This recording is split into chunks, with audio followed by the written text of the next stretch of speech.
শুভ সন্ধ্যা। গোপা গঙ্গোপাধ্যায়।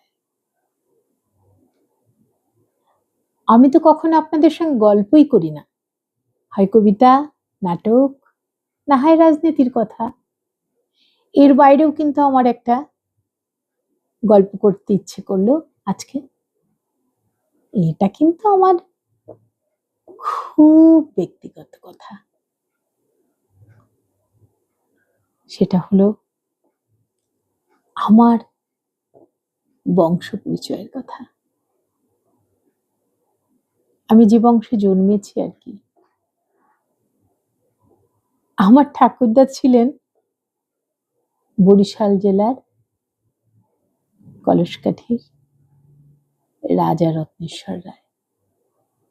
রাজা রত্নেশ্বর রায় তখনকার দিনে স্বনামধন্য রাজা। তার একমাত্র দৌহিত্র আমার ঠাকুরদাদা জিতেন্দ্রনাথ গাঙ্গুলি।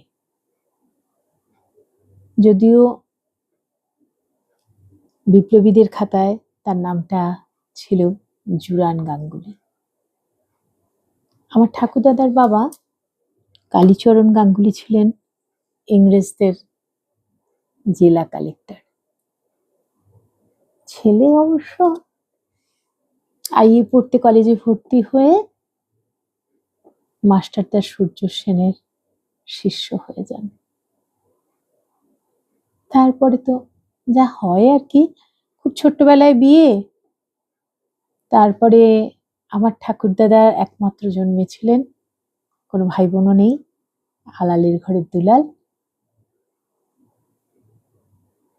ঠাকুরদাদার বিয়েও হয়েছিল ছোটবেলায়, কিন্তু তার আবার 3টি মেয়ে, 1টি ছেলে, মানে আমার বাবা।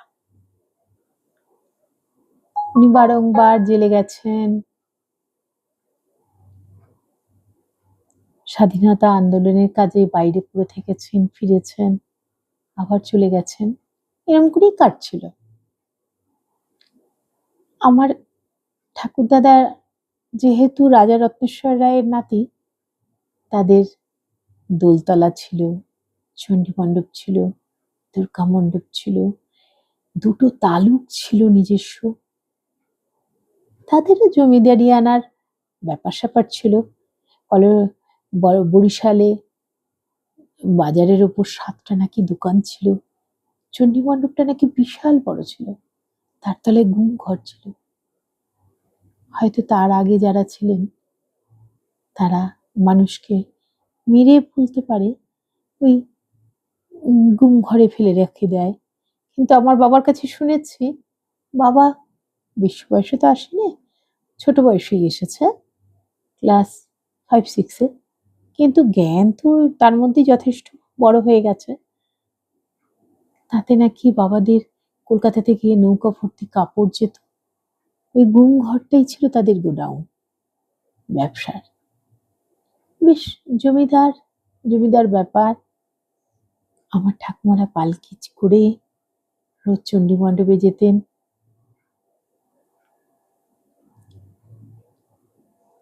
নিজস্ব নাট মন্দির, যা হয় আর কি। বিকেলে নাপিত বউ আসতো চুল বেঁধে দিতে, আলতা পরিয়ে দিতে, এরকম সেরকম ব্যাপার ছিল। আর তার যে আমার ঠাকুমার যিনি শাশুড়ি মা ছিলেন, তিনি তো রাজার ঘরের মেয়ে। তার হাবভাবটা ছিল নাকি পুরো সেই রাজকন্যা। একটা মলিন সাদা কালো তার ছবি দেখেছিলাম, বাবার কাছে ছিল অনেক বছর অব্দি। তারপরে কেমন যেন ছবিটা নষ্ট হয়ে গেল, ফেটে ছবিটার গা থেকে খসে পড়ে গেল। যা দেখেছিলাম ভুবন মোহিনী রূপ তার। সেই বংশের মেয়ে আমি। ঠাকুরদাদা তো বাড়িতে থাকতেন না, কোথায় কখন থাকতেন, কবে কখন আসতেন, আবার চলে যেতেন। ওই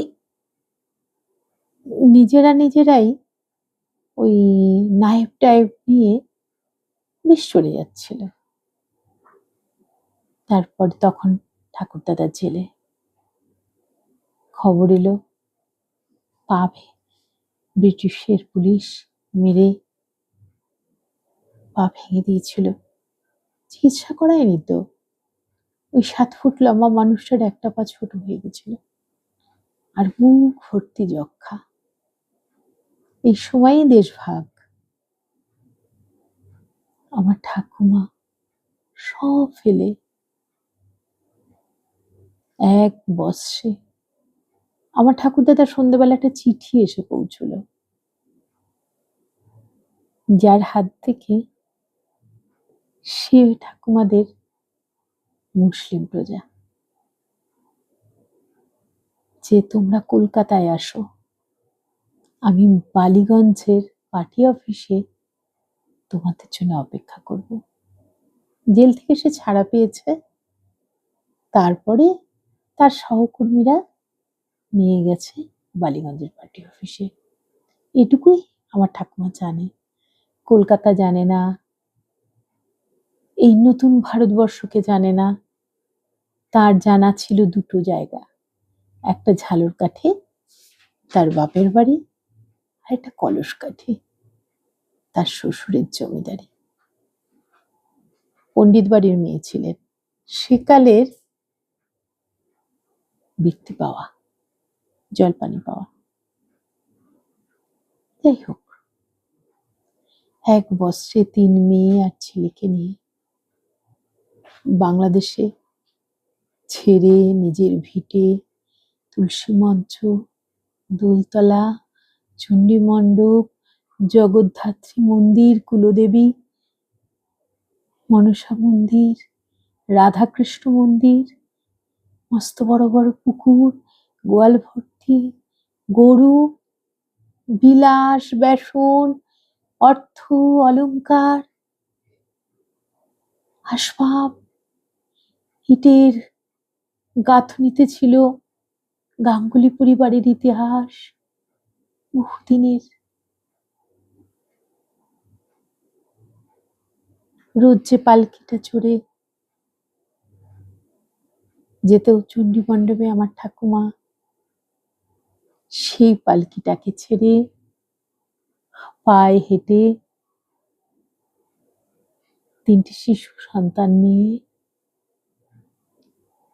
মুসলিম প্রজার সাহায্যে নতুন ভারতের দিকে রওনা হয়েছে। রিফিউজি, রায়ট চলছে চতুর্দিকে, কাটাকাটি, মারামারি, রক্ত, পথের মধ্যে কান্না।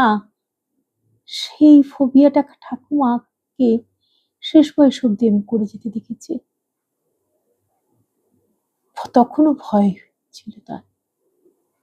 গল্প শুনেছি, মুসলিমদের একটা দল মেয়েরা মারবো কাটবো করতে করতে যখন ছুটে আসছে, ঠাকুমারা তখন পদ্মের নাল মুখে কামড়ে বাচ্চাদের নিয়ে পুকুরে ডুব দিয়ে প্রায় 6-7 ঘন্টা পুকুরে ডুবেছিলেন, যাতে ওই পদ্মের নাল দিয়ে নিঃশ্বাস নিতে পারেন, সেই জন্য, প্রাণে বাঁচার জন্য। তারপর সেখান থেকে উঠে সেই প্রজাটি রিফিউজি ক্যাম্পে